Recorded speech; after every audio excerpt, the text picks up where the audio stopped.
It's another edition of Time About the Movies, and today we're taking a look at the films of November 1st, 1996. We got 7 movies to look at today, so let's not waste any more time. Let's just jump right on into it. And we'll start off with the biggest new release of the weekend, Leonardo DiCaprio and Claire Danes and Baz Luhrmann's adaptation of William Shakespeare's Romeo and Juliet.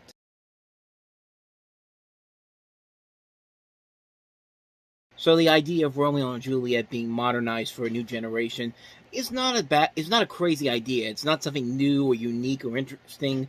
It's been done before. I mean, West Side Story is one of the biggest examples of that. China Girl. We've talked about several movies leading up to this, talking about the different ways they've adapted Romeo and Juliet for the modern times.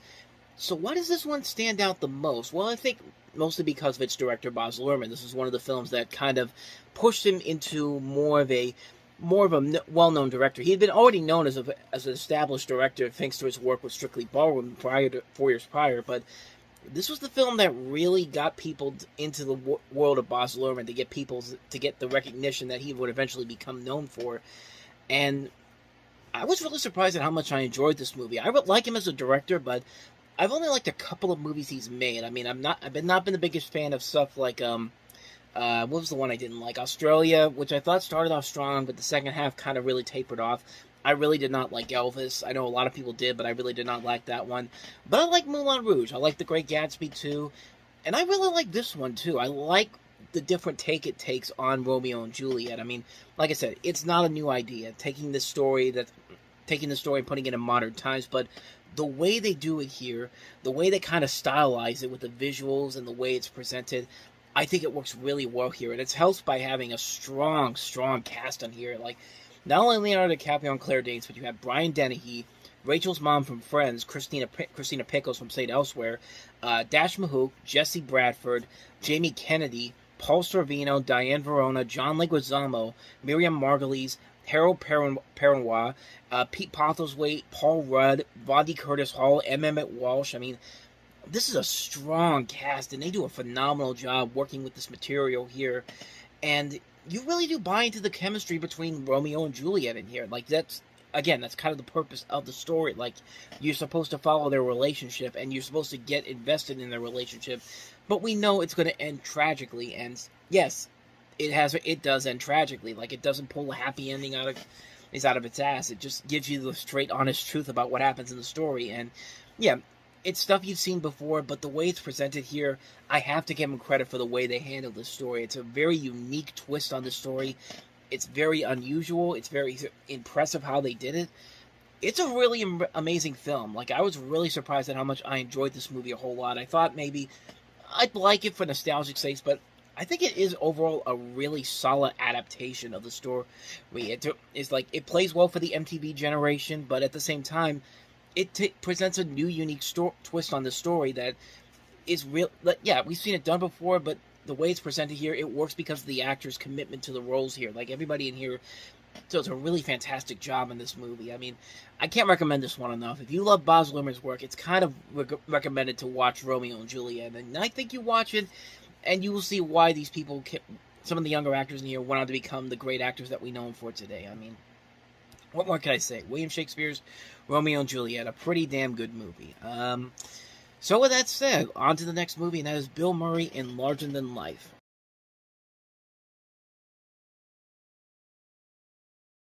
Okay, before I start trashing this movie, because needless to say, this movie definitely deserves the trashing that it deserves, but I thought this was an interesting story. The elephant in this movie is not only the same elephant from last year's Operation Dumbo Drop, but he's also the same elephant that was later seen 15 years later in Water for Elephants. And this elephant lived to be 52 or 53 years old, and evidently I had no idea that elephants could live that long. I mean, I guess they could, honestly, but I just really never did the whole research or really got fully invested in that type of a thing to really know for certain how long an elephant actually lives. Actually, I'm kind of curious now how long an elephant usually lives. Okay, it varies here. It says the African bush elephant and the African forest elephant live the longest, between 60 and 70 years, while Asian elephants can be up to 48 years old. And I think this is an Asian elephant too, so it lived a couple of years after how it usually would last after the time it would usually be around for. But I thought that was a pretty interesting thing to talk about, because the rest of the movie is Not very good. I mean, this is probably the worst thing Bill Murray has ever attached himself to, and he attached himself to some pretty bad movies around this time period. I mean, wait till we get to The Man Who Knew Too Little the following year. But man, this just doesn't work very well here, and I think it's because Bill Murray's not really putting his all into it, honestly. And can you blame him? This is not a very good script whatsoever. It's basically the equivalent of Turner and Hooch, except that Hooch is now an elephant instead of a dog, and Turner is no longer Tom Hanks, it's Bill Murray. I mean, it's pretty much that same kind of concept here, and the jokes just aren't funny. They aren't sticking. They're not really clever. You can see which ones are coming a mile away. Oh, this thing's too big. It's going to destroy stuff, and it does. Yeah, bottom line, this is just not a very good movie. It's just a film that you can see coming a mile away. You can predict all the jokes that they're going to do. It's nothing clever. It's nothing intriguing. It's nothing exciting. It's just a waste of time. And Bill Murray deserves a lot better than this. But then again, like I said, he was picking some really bad movies at the time. So, yeah. Not much more to say about that one. That's larger than life. So let's go ahead and take a look at our next movie, and that is Greg Kinnear in Dear God. So this is, of course, Greg Kinnear, still pretty early in his film career after the many years he had done it with Talk Soup and then later. And then he was trying to build his own film career after this. Like, he started off in movies like Sabrina. And this is probably one of his earlier films after Sabrina came out. And I gotta say, man, this movie is another one of those comedies that I think gets unfairly criticized for not being all that good. In fact, I've seen reviews compared to that terrible comedy Mixed Nuts with Steve Martin, Rita Wilson, and Adam Sandler, and I can tell you right now, this movie is nowhere near as bad as Mixed Nuts. Far from it. Its heart is in the right place, and it does have a very good premise to it. You've got a con man basically deciding to answer letters, is addressed to God, and you know what? They don't go over preaching on it. They treat it as a simple comedy. This could have easily been one of those movies like A Collateral Beauty or 7 Pounds or Miracle from Heaven or Heaven is for Real. These uber preaching movies that are so Lifetime movie of the week that your gag reflex can't handle the wholesome goodness that they are trying to force on you. But this movie doesn't do that. It has a really good cast. I like Greg Kinnear a lot in this. You got Tim Conway in here, Larry Miller, Hector Elizondo, John Cena, Roscoe Lee Brown. They have a lot of great comedic timing they bring to the film. I think a lot of the jokes really work here. Director Gary Marshall does a good job on this as well. He brings his own comedic directing style to this film that works over the course of the film. It's probably close to the last good Gary Marshall movie I've seen before his death in 2016. And I'm not a fan of stuff like The Princess Diaries or Runaway Bride or hell, pretty much anything after 2004 for that matter. But Dear God is the last one I can remember that I like that Marshall directed. It is funny. It's got a good heart to it. It's got a good cast. And I say it's a decent little watch. It's got a lot of flaws to it, but it's still a very good movie. I'd highly recommend people go check it out because it's a lot better than I think people give it credit for. So that's Dear God. Let's go ahead and take a look at our next movie, and that is Bad Moon.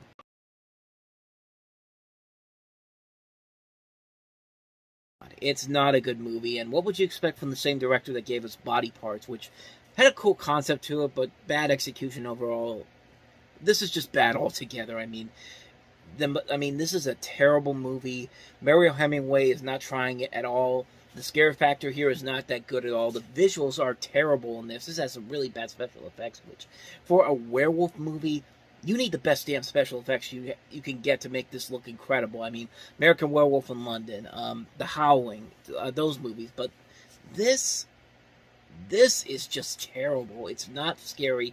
It's not interesting. The characters are not that great. The story is the same thing we've seen done over and over again. Everybody in here makes stupid decisions. The scares are not there. It's a really bad movie. It's just a bad film that just doesn't make a whole lot of sense. And it's just not a good movie. It's a real bore of a film, especially if you like werewolf movies. This has got to be one of the most boring werewolf movies you will ever see. And it's really hard to make a werewolf movie boring. But this movie sure as hell did that. So, yeah, it's best to avoid Bad Moon like the plague. So, let's go ahead and move on to our next movie, and that is Nick Nolte in Mother Night.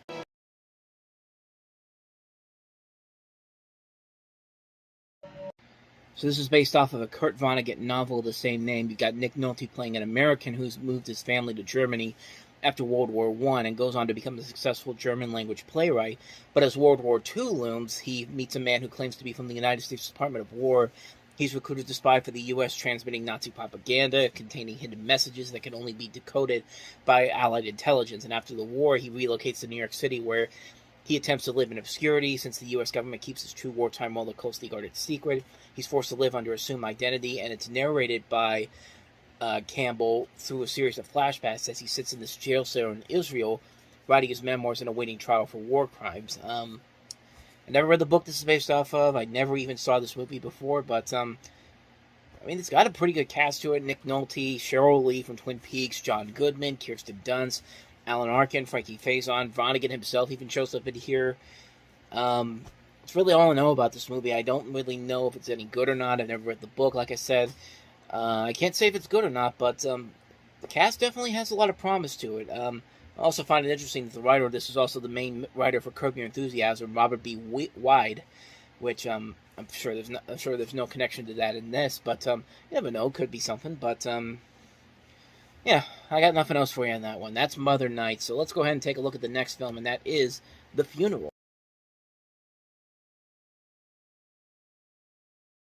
Another movie by Abel Ferrara, the director of Bad Lieutenant.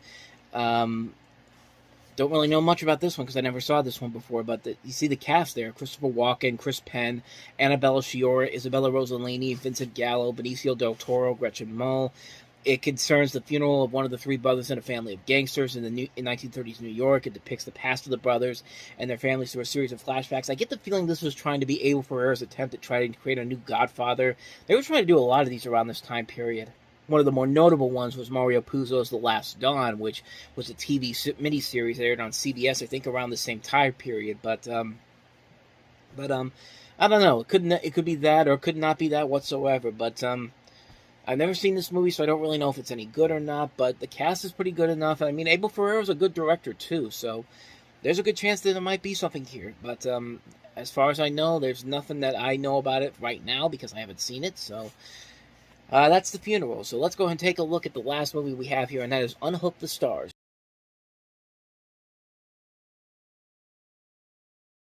Another one I haven't seen before, but again, another movie that shows a lot of promise just from this cast alone. I mean, you got Jenna Rollins playing this woman who ends up befriending this woman played by Marissa Tomei, a single mother from across the street. She ends up being the babysitter of her son, played by Jake Lloyd, and a couple weeks prior to the role that kind of jumped into the superstardom with Jingle All the Way was not really superstardom, but it got him. That movie Jingle All the Way did play a huge part of him getting the big movie that made him a superstar almost with The Phantom Menace. But we'll get to that point when we get there. But throughout the film, Monica and JJ inadvertently teach Mildred valuable life lessons about herself and her relationship with others. And like I said, I don't really know too much about this movie. It's directed by Nick Cassavetes, and of course, Jenna Rollins is his mother. It's actually the first movie Nick Cassavetes ever did. This was before John Q. This was before The Notebook. This was the first movie he ever directed, and it looks like it's a decent directorial effort. But other than that, though, I don't really know too much about this one to really say if it's any good or not. It's got some promise to it, but that's Unhook the Stars.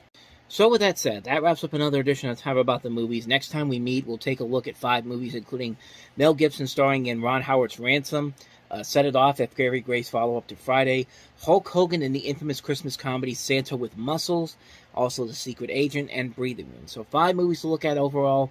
We'll delve into those on the next episode. But until then, thank you very much for watching, and if you want to see more videos like this, please hit the playlist on the next page, check out the previous episode, and I'll see you guys tomorrow for another episode. So thank you very much for watching. I'll see you next time, and until then, as always, take care.